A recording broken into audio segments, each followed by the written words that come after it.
জাল টাকাসহ গ্রেপ্তার ব্যবসায়ী।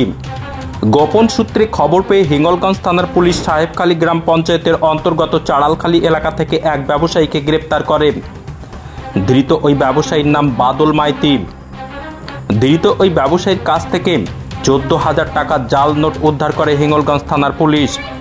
ধৃত এই ইমারতি ব্যবসায়ী এবং এই জাল টাকা বাজারে ছড়িয়ে দেওয়ার পরিকল্পনা করেছিল বলেই জানা গেছে। ধৃতকে পুলিশি হেফাজতের আবেদন জানিয়ে শনিবার বসিরহাট মহকুমা আদালতে তুলেছে হিঙ্গলগঞ্জ থানার পুলিশ। ধৃত এই ব্যবসায়ী এই জাল টাকা কোথা থেকে কিভাবে পেল এবং কিভাবে বাজারে ছড়িয়ে দেওয়ার পরিকল্পনা করছিল তা জানার জন্য তদন্ত শুরু করেছে পুলিশ। অভিযুক্তের মা বলেছেন, আমার ছেলে এই কর্মের সঙ্গে যুক্ত নেই। এ বিষয়ে সাহেবখালী গ্রাম পঞ্চায়েতের প্রধান আশুতোষ কামিলা তিনি বলেন, আমার এ বিষয়ে কোনো কিছু জানা নেই, এ বিষয়ে প্রশাসনই দেখবে। জানেন না? হ্যাঁ চিনি। কি হয় আপনার ছেলে?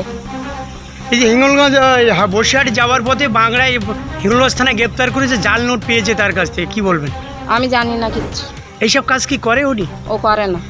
এই বাংলাদেশেও নাকি কাজকর্ম করে, বাংলাদেশে কাজ করে। ওই হচ্ছে গিয়ে ওই যে চিংড়ি মাছের পোনা, ওই পোনা নিয়ে যায়, এ বিহীন আর কিচ্ছু নিয়ে যায় না। কিন্তু আজকে জাল নোট হাতে ছিল, তখন হিঙ্গলগঞ্জ থানা গ্রেপ্তার করেছে বাংলা থেকে। এখন আমি জানি না, ও খবর আমি পাইনি, আমি কিচ্ছু জানি না বাবা। কি নাম তোমার? আমার নাম ভারতী মাইতি। কোথায় বাড়ি? এই বাড়ি। গ্রামের নাম? চাড়ালখালী।